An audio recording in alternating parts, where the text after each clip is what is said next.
శ్రీరామాయణంలోంచి సీతారామ కళ్యాణ ఘట్టాన్ని చదివి వినిపించండి.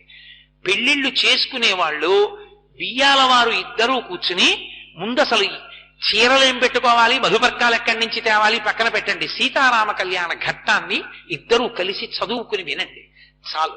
ఎంత అందంగా ఉంటుందో ఆ ఇళ్లలో పెళ్లి. ఒక్క మాట అనుకోండి, బావగారు మనం పెళ్లి చేసే ముందు ఒక్క పని చేద్దాం, తాంబూలాలు పుచ్చుకోగానే సీతారామ కళ్యాణ ఘట్టాన్ని చెప్పించుకుందాం, లేదా చదువుకుందాం, పుస్తకం తాత్పర్యం ఉన్నది అంటే అసలు ఎంత సంతోషంగా చేసుకుంటారో పెళ్లి. పెళ్ళంటే అర్థం అవుతుంది. అంత గొప్ప ఘట్టం సీతారామ కళ్యాణం.